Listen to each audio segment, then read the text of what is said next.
वैसे तो छत्तीसगढ़ सरकार हमारे से 11 महीने से दुर्व्यवहार करत है। हमन 11 महीने से निरंतर धरना में हन। हमारा इंतजार रही से बजट के, लेकिन बजट में हम दिव्यांग मन के लिए न पेंशन के बढ़ोतरी हुई, न रोजगार के कोई घोषणा हुई, न रोजगार के लिए कोई लोन के घोषणा हुई। ये बजट ला देखते हुए हमारे मन के दिव्यांग संघ से एक गहरा मंथन के साथ एक निर्णय ली से कि 28 फरवरी के हमन घड़ी चौक में प्रदर्शन करबो।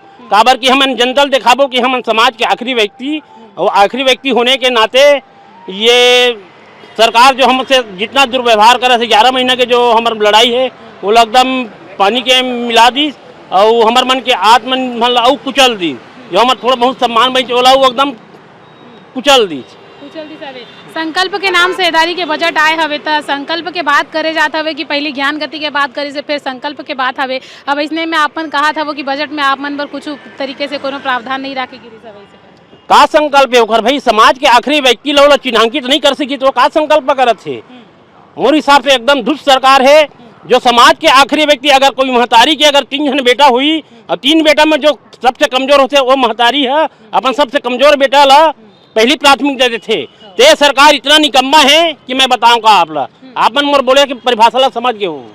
लगातार इसने प्रदर्शन करो तो आज भी रोकेगी सब, फिर अगला अपन की का है इसने जो है आप मन हर बार रुकतो, हर बार आतो, हर बार प्रदर्शन करतो, लेकिन अभी तक जो है सरकार के कान में जू भी नहीं रहेंगे। सरकार के कान में पूरा जू है बे तो पूरा छत्तीसगढ़ में, पूरा रायपुर शहर में नहीं 3 दिव्यांग एक साथ नहीं चल पाए, 2 दिव्यांग एक साथ नहीं चल पाए।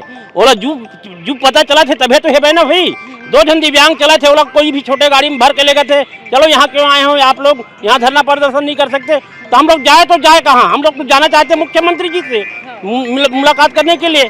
न मुख्यमंत्री अपने हो के आज तक दिव्यांग संघ को बुलाया गए हैं, न हमको वहाँ पर जाने दे रहे हैं, ना ही कोई सौगात दे, न कोई सौगात दिए हैं। मांग भी पूरा नहीं होती। मांग कहाँ पूरा हो, एक भी मांग पूरा नहीं हुए हैं।